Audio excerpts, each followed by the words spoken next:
Salam sejahtera untuk kita semua. Om Swastiastu, Namo Buddhaya, salam kebajikan. Perkenalkan, saya Dr. Nurul Huda Panggabean, SPD MSI. Saya merupakan dosen tetap di jurusan Biologi, Program Studi Biologi, Fakultas Matematika dan Ilmu Pengetahuan Alam Universitas Negeri Medan. Saya mengampu mata kuliah Fisiologi Tumbuhan sesuai kepakaran saya, Fisiologi Tumbuhan dan Kultur Jaringan, khususnya embriologi. Mata kuliah ini saya ajarkan pada mahasiswa di semester ganjil dan genap tahun ajaran 2025-2026. Adapun kode mata kuliah 3 Bio 49025 dengan bobot 3 SKS. Ini membahas tentang konsep dasar fisiologi tumbuhan, proses-proses metabolisme yang berlangsung di dalam sel tumbuhan, seperti proses fotosintesis dan respirasi, faktor-faktor yang mempengaruhinya, serta enzim-enzim yang terlibat di dalamnya.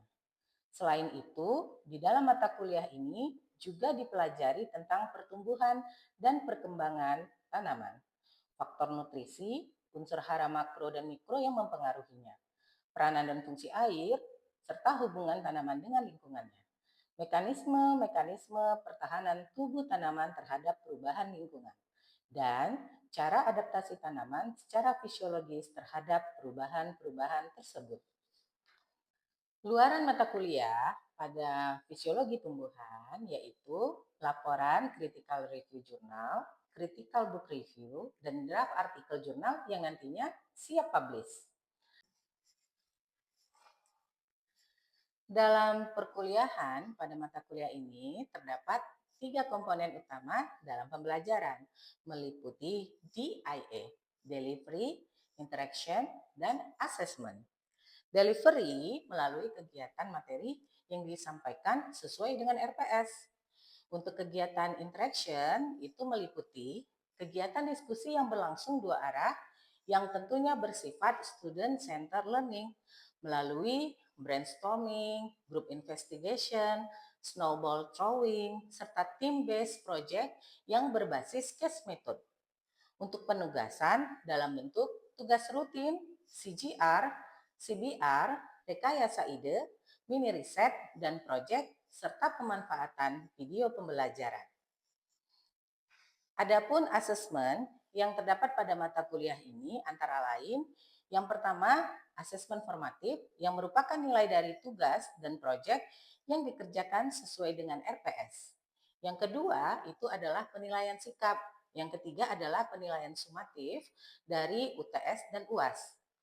Dalam video pembelajaran yang saya sajikan kali ini, saya menggunakan model pembelajaran Student Centered Learning melalui snowball throwing untuk menggali pemahaman mahasiswa terhadap konsep materi yang saya sampaikan. Referensi pembelajaran pada mata kuliah ini meliputi referensi utama yang terdiri dari artikel ilmiah terkait dan artikel ilmiah dosen tim yang mengampu pada mata kuliah ini sesuai RPS. Terdapat referensi tambahan yang dapat digunakan mahasiswa untuk melengkapi dan menambah khasanah pengetahuan, baik dari sumber jurnal artikel ilmiah maupun dari buku referensi karya dosen. Selanjutnya, saya akan menampilkan video pembelajaran yang akan saya jadikan sebagai salah satu syarat pengajuan sertifikasi dosen tahun 2026 di bidang pengajaran. Selamat menyaksikan dan terima kasih. Assalamualaikum warahmatullahi wabarakatuh.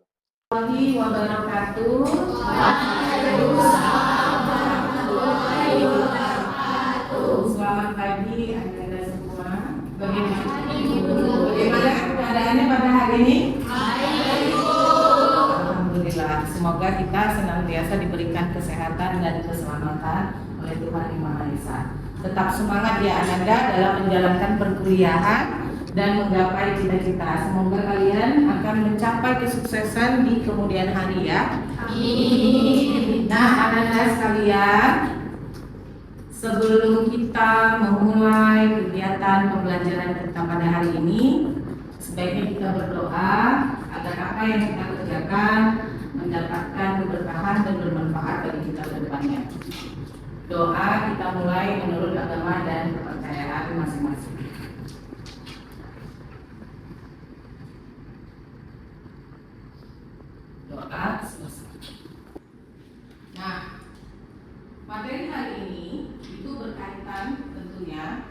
kehidupan kita sehari-hari. Ini sangat penting untuk kita pelajari. Namun sebelum masuk ke materi pada pertemuan kedua ini, ada baiknya Ibu mengajak kalian untuk mengulas materi pada pertemuan minggu lalu mengenai pengantar fisiologi tumbuhan. Jadi fisiologi tumbuhan itu merupakan salah satu cabang ilmu biologi ya, yang mempelajari proses-proses fisiologis pada tumbuhan. Salah satunya bagaimana proses fisiologis dari tumbuhan dalam penyerapan nutrisinya, melakukan proses metabolisme seperti fotosintesis, respirasi, transpirasi, bagaimana tumbuhan tersebut dapat tumbuh dan berkembang, dan bagaimana tumbuhan tersebut bereaksi terhadap lingkungannya. Inilah mata kuliah ini menjelaskan hal-hal terkait tentang proses fisiologis pada tumbuhan. Sekarang Ibu mau tanya, mahasiswa di sini ada apa tidak yang ingat mengenai materi yang lalu tentang fisiologi tumbuhan? Kenapa sih sebagai mahasiswa biologi kalian itu sangat harus mempelajari materi kuliah hari ini mengenai fisiologi tumbuhan? Kenapa fisiologi tumbuhan itu sebagai salah satu cabang ilmu yang paling krusial? Kira-kira ada dari Ananda yang bisa menjawab pertanyaannya? Ya, silakan. Saya mengenai menjawabkan itu Bisa dibuatkan sedikit. karena ilmu fisiologi ini merupakan suatu ilmu dapat dijadikan sebagai acuan atau sebagai dasar perhatian modern. Contohnya melalui pemahaman dalam proses fotosintesis dan nutrisi. Selain itu ada proses transpirasi, dia yang membantu efisiensi pembentukan dan irigasi. Selain itu juga dapat memaksimalkan produksi pangan. Oke, terima kasih jawabannya dari Ananda Manora. Kita kasih applause untuk teman-teman. Jadi jawaban Manora lebih bersifat implikatif ya untuk teknik. Ada? Iya. Kenalkan, nama saya Muhammad Anas Fabius Tomahan, izin menjawab. Jadi ilmu ini dapat kita pahami karena tumbuhan itu dapat merespon lingkungannya. Selain itu ada stres terhadap tumbuhan. Stres terhadap tumbuhan itu dikarenakan tingkat kekeringan di tumbuhan tersebut. Selain itu ada suhu yang ekstrim. Suhu yang ekstrim ini dia maupun salinitas lainnya. Kemudian kita tuh dapat mengetahui bagaimana produk tumbuhan itu berkembang terhadap stres tumbuhan tersebut. Oke, terima kasih untuk Aris atas jawabannya. Kasih applause untuk. Jadi, kenapa sih kalau ditanya gerakan nutrisinya, pengaturan pertumbuhannya, bahkan bagaimana reaksi atau respon dari tumbuhan itu terhadap lingkungannya? Nah, dengan memahami konsep-konsep ini, kita memiliki kemampuan atau pengetahuan dasar untuk mengembangkan ilmu ini tadi ke tahap teknik pengelolaan pertanian contohnya, mulai dari pengaturan irigasi, dosis pemupukan yang tepat, bahkan untuk seleksi tanaman yang lebih tahan terhadap lingkungan atau keadaan stres tertentu. Begitu ya. Nah, berarti hari ini untuk materi yang lalu Anda semua mungkin masih ingat ya, jadi kita akan mengulas kembali.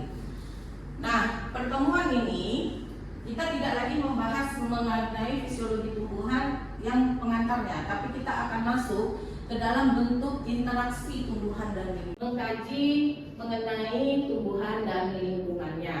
Materi ini memiliki CPMK atau capaian mata kuliah, di mana kalian di sini harus mampu memahami dan menjelaskan bagaimana interaksi antara tumbuhan dan lingkungan itu sendiri. Jadi kalau misalnya Ananda kita ketahui bahwasannya kalau misalnya lingkungan itu kan segala sesuatu yang berada di luar tubuh makhluk hidup ya. Jadi kalau bicara pada tumbuhan, lingkungan yang berada di luar tubuhnya itu apa aja? Banyak, mau itu dari komponen biotik maupun abiotiknya. Tapi khusus di sini kita hanya membahas lingkungan yang bersifat komponen abiotik ya. Bagaimana suhu, cahaya, air, kemudian tanah dan sebagainya mempengaruhi tumbuhan tersebut. Materi hari ini mencakup mengenai transportasi zat pada tumbuhan.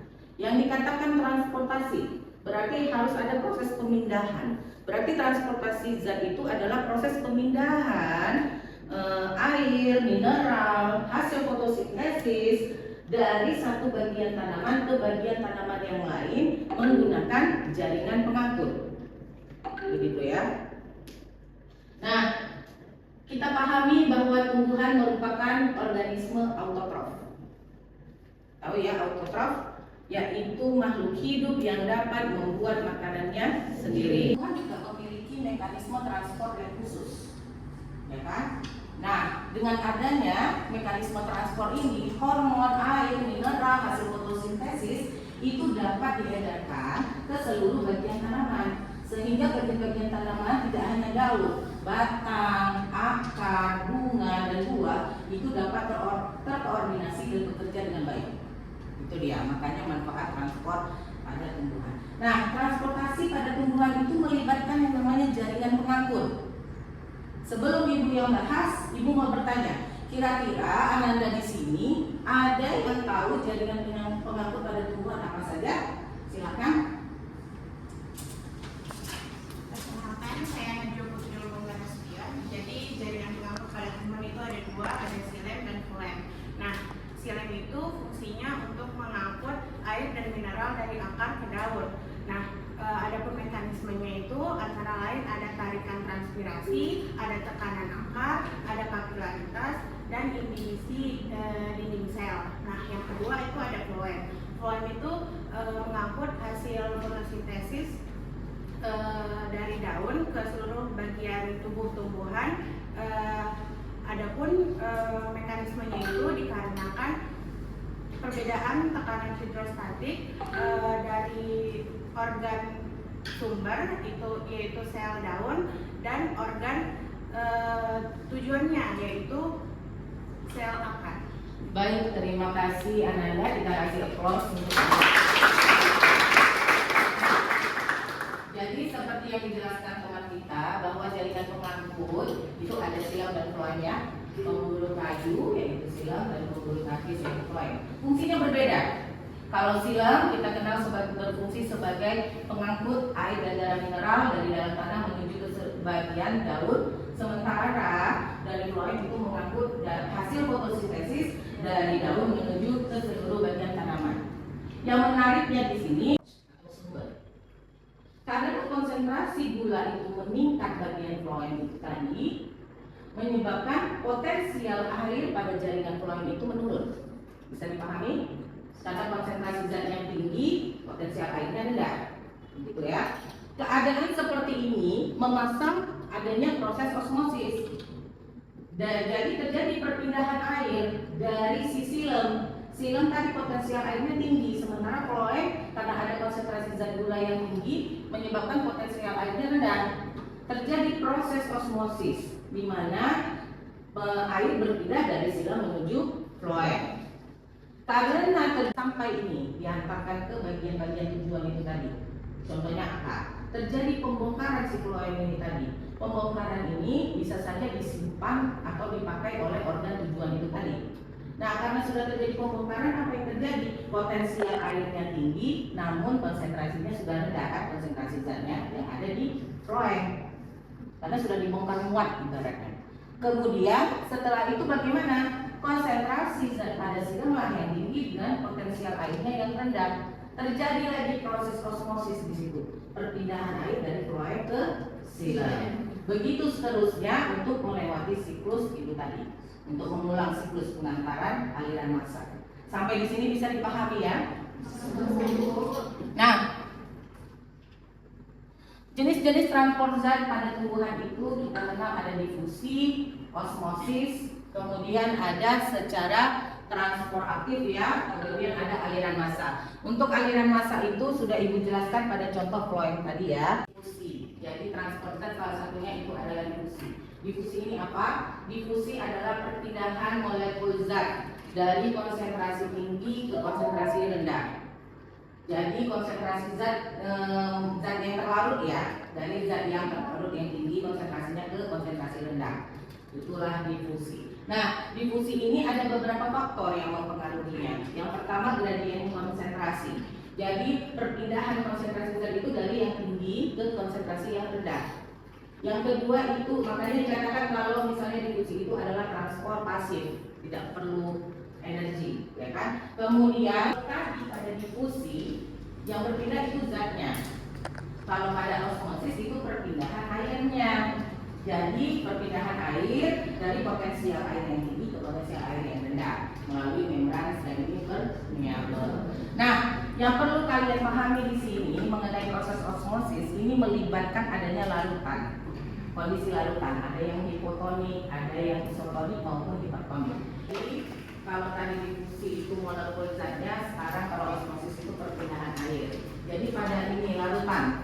Apa yang membedakan hipotonik, isotonik, dan hipertonik? Itu adalah konsentrasi zat terlarutnya. Jadi konsentrasi zat terlarut, di mana zat terlarut itu lebih rendah dibandingkan pelarut ya, itu kan hipotonik dia jadinya. Jadi kalau misalnya sebuah sel dimasukkan ke dalam larutan hipotonik, apa yang terjadi? Konsentrasi larutan yang ada di luar sel itu lebih rendah dibandingkan konsentrasi cairan yang ada di dalam sel. Oleh sebab itu terjadi proses perpindahan air atau osmosis yang menyebabkan sel-sel tersebut mengalami turgid atau kaku. Cairan di dalam sel itu mengalami keluar dia gitu ya, terpaksa keluar dan menyebabkan pengkerutan di bagian membran sel tanaman. Nah, inilah yang disebut dengan proses plasmolisis. Nah, kalau imbibisi, bicara tentang imbibisi, pasti yang kalian ingat itu adalah proses penyerapan air oleh biji ya. Kalau kalian tanam tanaman di rumah dimulai dari benih atau biji itu pasti harus ada atau biji ya, itu kita rendam pada air. Oke, biasanya proses imbibisi itu terjadi sebagai awal dia perkecambahan, itu kan perkecambahan biji diawali dengan proses imbibisi. Sekarang ibu mau tanya, kira-kira untuk apa sih biji melakukan imbibisi? Apa manfaatnya untuk perkecambahan? Oh ya, silakan Nika.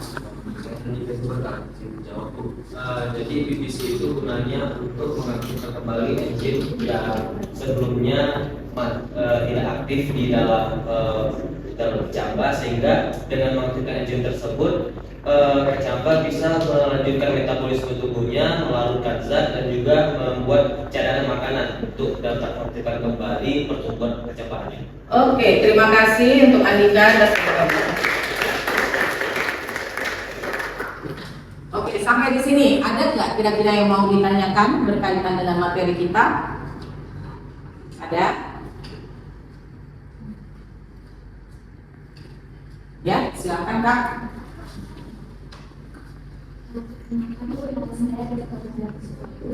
Yang saya ingin tanyakan, bisa nggak dijelaskan apa yang dimaksud dari imbibisi bersifat fisik dan pasif itu terjadi karena aktivitas bahan kering dan air? Oke, terima kasih atas pertanyaannya. Baik, bagus sekali ya. Karena di slide juga ada di sini ya bahwa imbibisi itu bersifat fisik dan pasif, murni karena afinitas antara air, ikatan air dan jaringan dari yang kering itu tadi. Jadi maksudnya imbibisi itu dikatakan bersifat fisik. Artinya dalam proses imbibisi itu murni terjadi karena interaksi antara si jaringan, permukaan jaringan dengan air. Tidak ada campur antara proses biologis maupun kimia di dalamnya.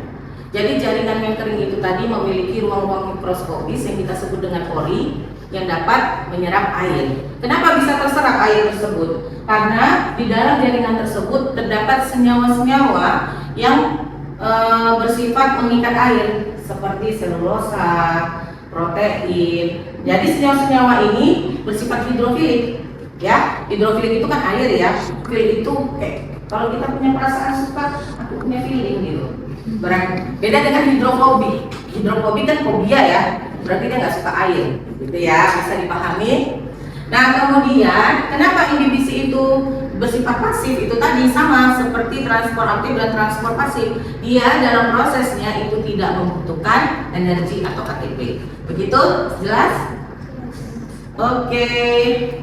Nah, Ananda, kemudian ini ada plasmolisis. Tadi sudah Ibu jelaskan proses plasmolisis ya, ketika sel-sel tersebut ditempatkan ke dalam larutan yang hipertonik, maka sel-selnya akan mengalami proses plasmolisis. Di sini ada video pembelajaran. Ibu memberikan ke kalian video pembelajaran berbasis AI. Di sini Ibu memanfaatkan bantuan AI namanya Notebook LM, dan ini bisa kalian terapkan nanti untuk membuat video-video animasi lainnya untuk edukasi misalnya atau mengkampanyekan sesuatu. Nah, video ini tujuannya dibuat agar kalian lebih bisa memahami atau memudahkan kalian memahami konsep-konsep yang sudah kita pelajari. Intensitas yang sama. Nah, persis itulah difusi. Ini pergerakan spontan dari area yang konsentrasinya tinggi atau padat ke area yang konsentrasinya lebih rendah sampai semuanya seimbang. Secara konsep, difusi ini adalah bentuk transportasi pasif. Artinya, tumbuhan sama sekali nggak butuh keluarin energi buat ngelakuin ini. Dan inilah persisnya cara karbon dioksida yang pastinya sangat vital buat tanaman bisa masuk menyelinap ke dalam sel mesofil daun lewat celah stomata. Tanpa proses difusi ini, tumbuhan nggak bakal dapat bahan baku buat fotosintesis.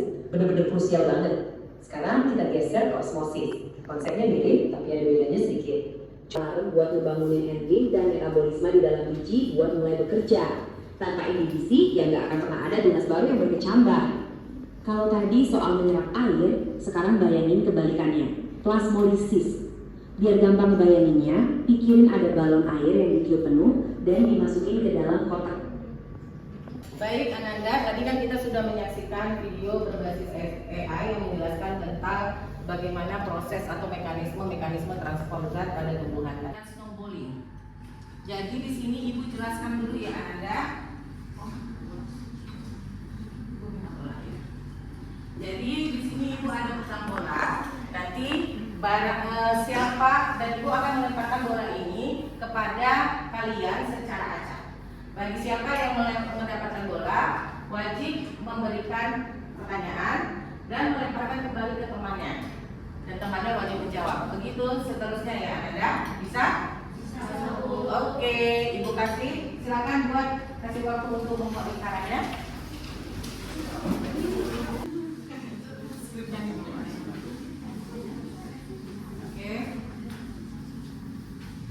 Baik, anak-anak di sini jangan ada yang mengelak ya ketika dikasih lemparan bola.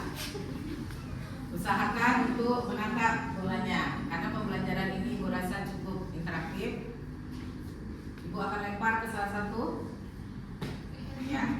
Kenalkan, nama saya Salsabila. Saya akan bertanya, seorang petani menanam benih kacang di tanah yang sangat kering. Setelah beberapa hari, benih kacangnya itu tidak berkecambah meskipun suhunya sudah sesuai. Nah, apa penyebab kegagalan perkecambahan tersebut?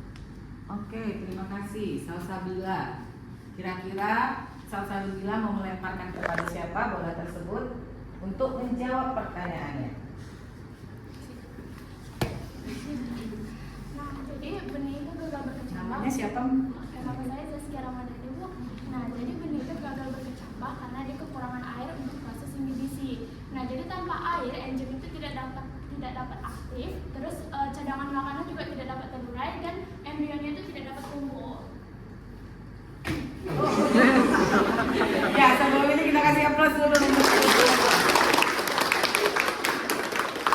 Nanti tunggu aba-aba ya, baru kita melempar ya. Nanti kalau ada terkejut. Anda untuk memberikan pertanyaan.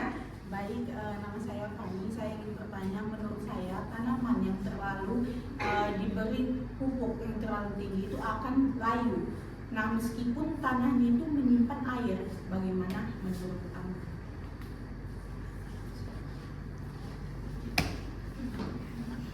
Baik, sebelumnya perkenalkan, nama saya Siti Nafisa. Nah, jadi konsentrasi pupuk yang terlalu tinggi itu dapat menyebabkan larutan yang di dalam tanah itu akan menjadi hipertonik sehingga air akan keluar melalui sel akar dan melalui osmosis. Jadi sel itu akan mengalami plasmolisis, kehilangan tekanan turgor dan tanaman itu menjadi layu. Sekian, terima kasih. Oke, sekarang silakan melemparkan ke temannya yang lain. Perkenalkan, saya Yunita ingin bertanya, jika seorang petani ingin meningkatkan keberhasilan budidaya tanaman, bagaimana dengan pengaturan air dan nutrisi, bagaimana cara Anda untuk mengintegrasikan konsep difusi, inhibisi, plasmolisis, dan osmosis dalam konsep budidaya tersebut? Oke, ini mau melemparkan ke teman? Oke, silakan. Baik,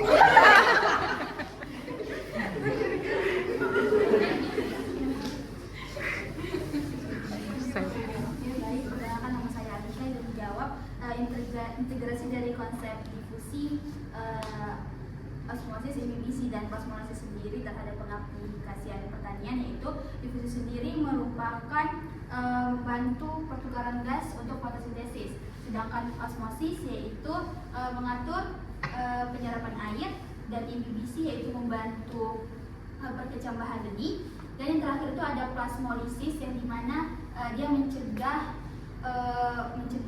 berlebihannya pupuk sehingga dapat merusak sel tumbuhan atau sel tanaman. Oke, terima kasih untuk baik. Dengan begitu berakhir pula kegiatan snowballing kita. Ibu ucapkan terima kasih atas sikap yang kooperatif antar sesama temannya. Silakan kembali ke tempat duduk Ananda.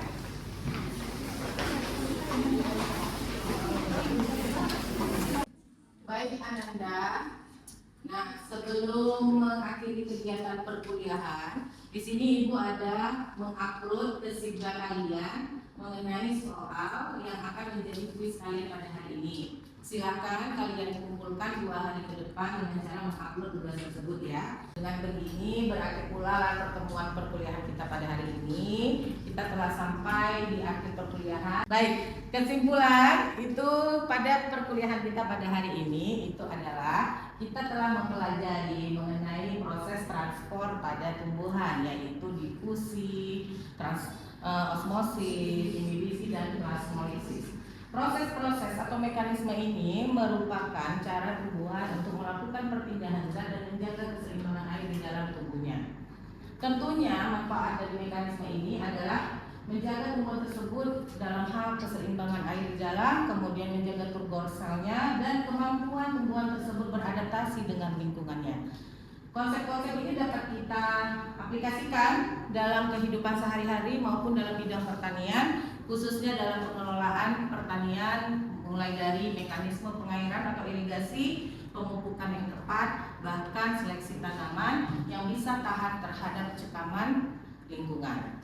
Mungkin itu saja ya kesimpulan yang dapat Ibu sampaikan.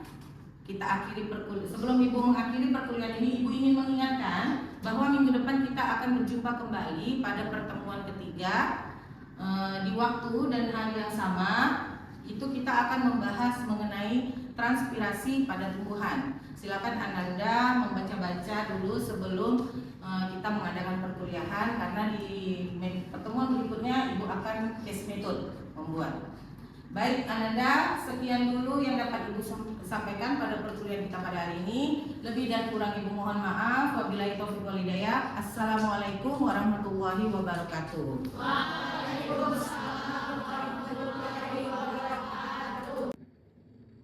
Assalamualaikum warahmatullahi wabarakatuh. Demikianlah video pembelajaran yang dapat saya sajikan pada kesempatan kali ini. Terima kasih atas kesempatan yang diberikan.